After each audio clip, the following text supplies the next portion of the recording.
نو دا درې اخري سورتونه دي، سورت اخلاص ده، سورت فلق ده او سورت الناس. په دې کې دا اولنۍ سورت ده سورت اخلاص. قل هو الله احد، موږ ته قل هو عام طور موږ دا منځونه په دې سورت باندې کوو. دې سورت ته سورت اخلاص وایي او د عام سورتونو نمونه چې کوم وي د هغې د مضمون په اعتبار سره سره شناخت لپاره خو د دې سورت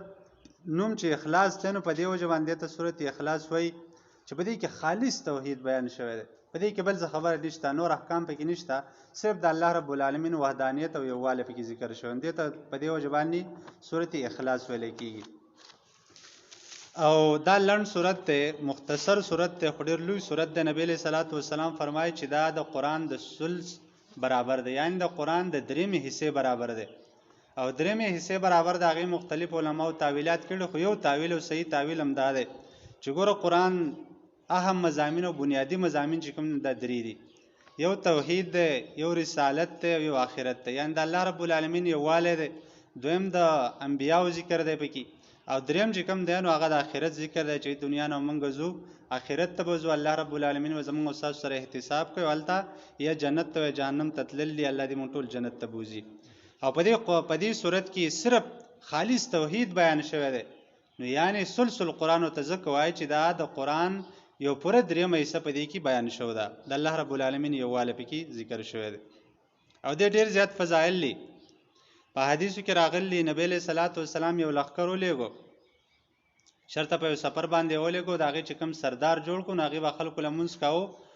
نو یو صورت به په هر ځای به چې ووایه خو په هغې پسې بیا وروسته بیا صورت اخلاص وایه. واپس چې کله دا خلک راغله نبی علیه السلام ته ووایي چې دا زموږ دا سردار چې دی به دا چل کاو. نبی علیه السلام یې تپوس یې وکړ چې دا یې ولې کوو؟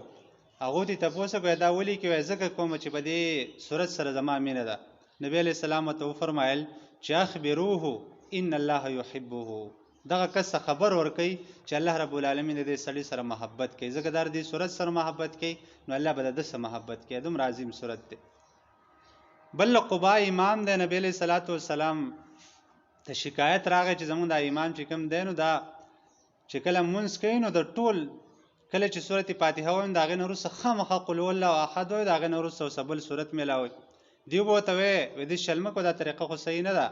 یا خو دا صورت اخلاص وایي بس دا کافي دی، که دا کافي نه تا ته نه ښکاري دا بل صورت چې وایي بس دغه کافي دی. خو دواړه ولې وی؟ هغې ویل نه ورځ ستاسو امام یم، که په دې خوښ یم امامتي م کومه، که نه بس بل امام ځان نه راولي، امامتي نه شم کولی، خو دې دا صورت نه پرېږدمه. نبی علیه السلام نه چې کله خبره راله رسول الله صلی الله علیه وسلم نبی علیه السلام ته تپوس وکړو ولې دا کار دې ولې کوو؟ یا رسول الله په دې صورت کې خالص د الله توحید بیان شوی دی او دې سره زما مینه ده، دا صورت زه نشم پرېښودلی، زه یې ځکه دې وجې نه ویم. نبی علیه صلات وسلام وفرمایل چې حبک ایاها ادخلک الجنه، د دې صورت محبت ته جنت ته داخل کوي، ته به جنت ته داخلېږي.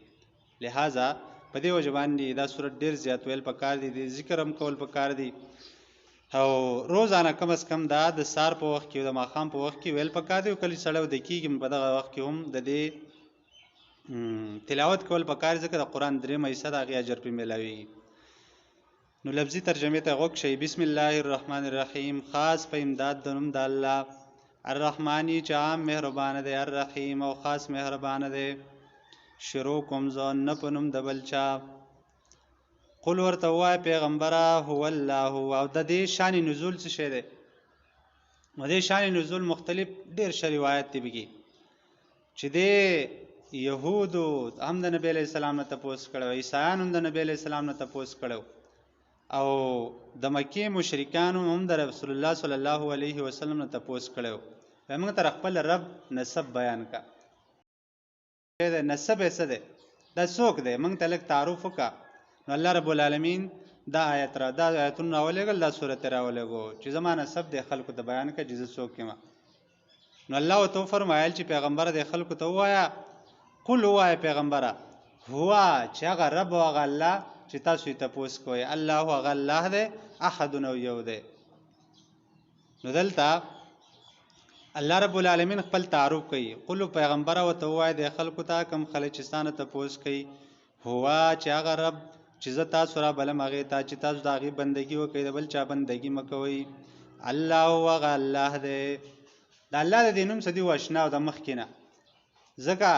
دیو به بل چاته الله نه وایي د الله سره شریکان جوړول خو دای پیژاندو چې الله رب العالمین یو ذات شته دی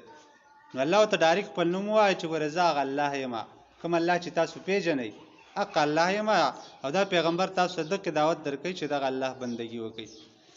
احدونه دغه الله یو ذات دی ګوره یکتا دی احد هغه چاته ویل کی چې پای کی هغه سره د بل چا د شرکت تصور هم کنسپټ هم ناراضي چیرې دغه سره بل څوک شریک یو واحد دی واحد کی بیا واحد پسې اسنان او ثلاثي واحد هغه چاته ویل کی چې پای کی د هیڅ چا د شرکت تصور هم پکې نشي کېدی دا بالکل یکتا دی یو ذات دی شریکانو سره څوک نشته الله صمد الله رب العالمین صمد ذات ته بے نیاز ذات ته غنی ذات ته چاته ضرورت نشته ده صمد هغه چاته وای چې هغه چاته ضرورت نه هغه غنی ذاتی نبی له صلوات و سلام فرمایي چې کدا ټول خلق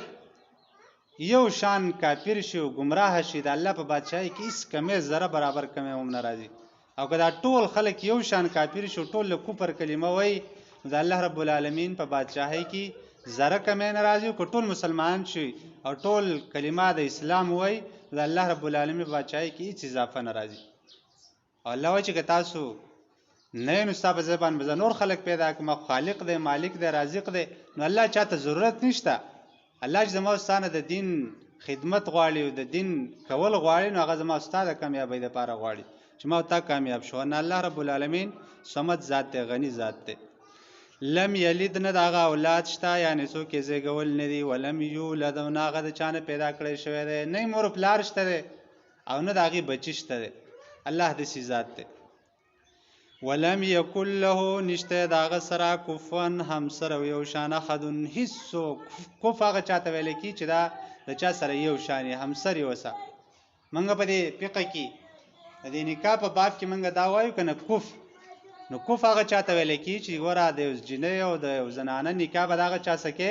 چې داغه نارینه او داغه زنانه کوف برابرۍ د سينو چې غریب او یو فقیر له بادشاہ لور واخلي نو به ژوندۍ داغه نه تیریږي نو چې همسري معنی دا ده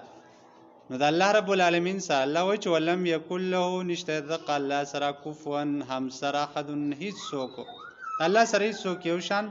او داغه سره غټ د قشان غټ بادشاہ بل څوک نشته څوک شریک د الله سره نشته